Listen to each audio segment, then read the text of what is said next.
This is U.S. intelligence posing with a man the United States armed and trained to lead Vietnam's independence movement. His name was Ho Chi Minh. Years later, he led the communist takeover that more than 58,000 American troops died trying to stop. Young Americans like John McGee volunteered to fight communism. It had already spread through Eastern Europe and China and North Korea, and had delivered tyranny and starvation, mass murder, and threats to take over the world. Khrushchev came to the United Nations when I was a little boy, took his shoes off and slammed his shoes saying, "We will bury you."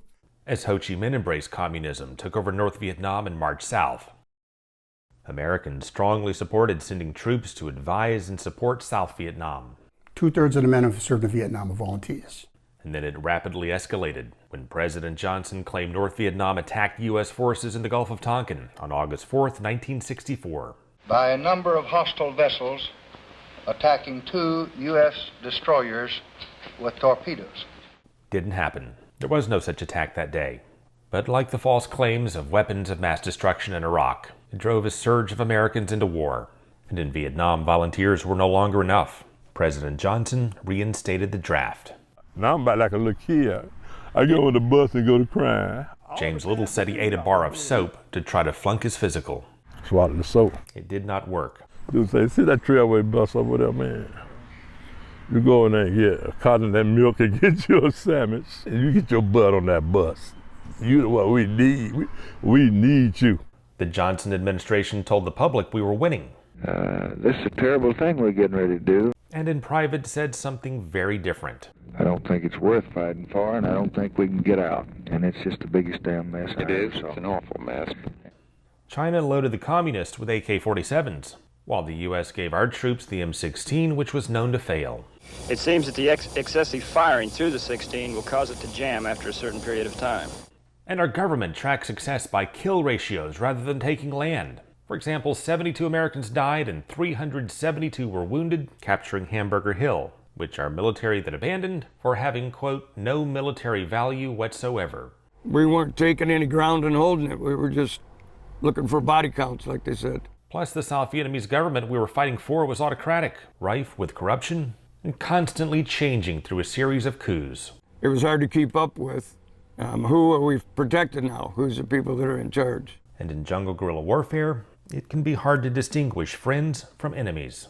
We had them working for us in our base camp, doing jobs, and you didn't know if they were Viet Cong or not. Billy Berkey loaded heavy artillery that weighed more than he did. Sometimes we made mistakes. Sometimes we bombed a place that there were civilians in and we didn't realize it. He said the mistakes did not happen a lot. No, I think it was very few things like that that happened.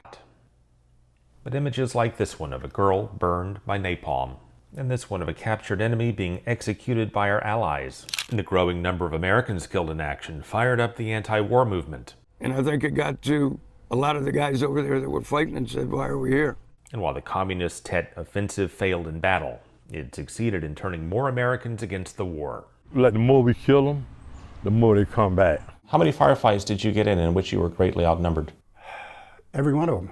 Dozens? Yeah. And then the Pentagon Papers leak revealed how our government misled the public, and how President Nixon secretly expanded bombings into Laos and Cambodia. Our troops came home to a hostile reception. Then when I got out, man, and then the people won't give me no job, man. Oh, you went to Vietnam. Oh, we're not hiring no Vietnam people. Even his employer before the war turned him away. And then when I went there to this job, people started calling me baby killers. Of course, the big one was a baby killer. The baby killers are killing babies. Many, like Billy Berkey, also suffered from the defoliant called Agent Orange, now known to cause cancer. We used to watch the planes fly over and spray it. And suffer from PTSD. That's the smoke from incoming bullets. And there's a young Billy Berkey unwisely turning his back to it. Nowadays, he doesn't like to turn his back on much of anything. I haven't been out at nighttime to eat in probably 10 years. And I don't like turning my back on doors, because you never know. Many suffered from PTSD for decades without benefits. Then they get the bodies, man, and pile them up, and then dig a hole and pour them in. Now, that was crazy. Every morning I wake up with it. Every morning, man. But then, after years of neglect, America had a big change of heart. because the attitude of the country has changed. We cheered and respected veterans of future conflicts, including the unpopular war in Iraq, thanks in part to the Vietnam vets. Vietnam veterans are the guys who established the Operation Welcome Homes across the country. We weren't going to let that happen to these guys, what happened to us. And along the way, America began to distinguish the troops who led from the politicians who misled, and realized Vietnam veterans deserve our respect.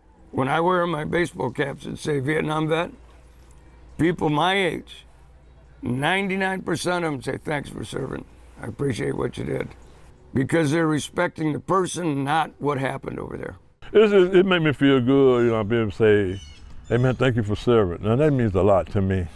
I mean, I don't want them to never forget that, man, you know.